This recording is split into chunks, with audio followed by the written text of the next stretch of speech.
Kamag-anak mo, buti sana kung nauutangan mo eh. Tama mali? Hindi mo naman mautangan, nilait-lait ka pa. Mag-abroad ka na kaya. Tama mali? Di ba nandyan ang rejection? Nandyan ang discouragements? Nandyan yung mga taong mangmamaliit sa'yo at bukod sa mamaliitin ka, kung kailan down na down ka na, didikdikin ka pa nila at ilalagay ka pa talaga nila sa lupa, tapak-tapakan ka pa nila. Kaya, whatever means, as long as moral, legal, ethical, gagawin ko talaga para umasenso ko sa buhay. Again, I was once a networker. Alam ko lahat ng mga pinagdadaanan ninyo. Minsan nakakapagod, nakakainis, puyat na puyat ka, hindi pa mag-join yung in-invite mo, naubos na yung pera mo ng kaka-ads, hindi ka pa rumiresulta, bakit sila ngayon kumikita, bakit ako hindi, sisisihin mo ngayon yung kumpanya, sisisihin mo ngayon yung upline mo, sisisihin mo ngayon yung sinalihan mo, sisisihin mo ngayon yung produkto, ano nangyari sa inyo? Mukha ka ng kasumpa-sumpa. If you focus on negative things will always arise in front of you. Totoo yan. Ang mahirap kasi sa maraming tao, isang damukal ang reklamo mo sa buhay, ang hindi mo nakikita yung biyayang binibigay sa iyo araw-araw. Ang tanong, yayaman ka ba sa ganitong klase ng negosyo? At alam nyo, simpleng sagot, oo. Kaso nga lang may kondisyon. Tama? Ganon din ang Diyos eh. Pinagpala ka naman eh. Kaso nga lang may kondisyon. Magbagong buhay ka. Ano hirap sa maraming tao? Nilagay ka na sa environment. Nandito ka na sa oportunidad na kung pwede kang umangat, kung pwede kang umasenso, inuna mo yung drama mo sa buhay. Inuna mo yung pagrereklamo. Inuna mo yung napakaraming dahilan na hindi naubos-ubos at hindi mauubos yan habang buhay. Ano lang kung ibig ko sabihin? Nag-a-add ako ng value, kinakausap ko kayo ngayon, bawat isa sa inyo.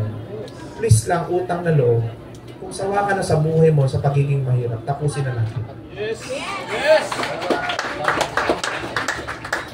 Once and for all. Once and for all. Sige na. Ang tagal mo na nagne-network eh. Ang tagal na niyan eh. Ang tagal na.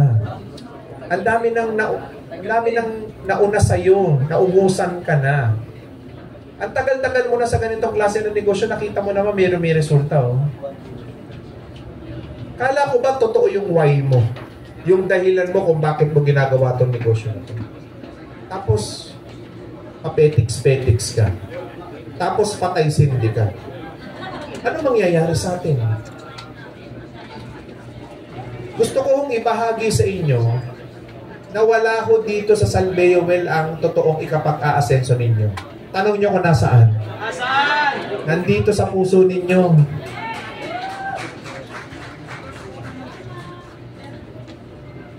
Instrumento lang ito, guide ito, bihikulo ito na magdadala sa inyo doon.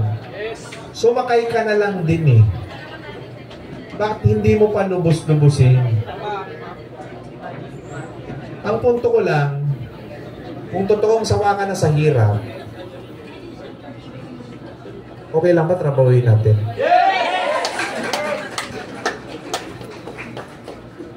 Marami nagsasabi sa inyo dito, bago ko pumunta ha, bago tayo magkaharap-harap, di ko kayo kilala. Pero for sure, sinasabi niya to, para sa anak ko kasi to, kaya ako bumabiyahe na malayo. Tama. Yes.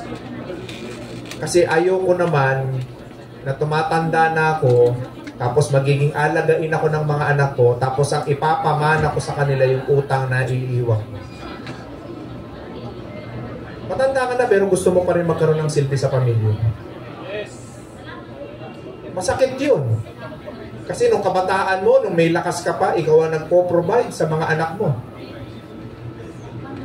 Tapos ngayon, tumanda ka, wala kang pera, hirap ka sa buhay. Ano lagi mong iniisip? Ayokong maging pabigat sa mga anak ko.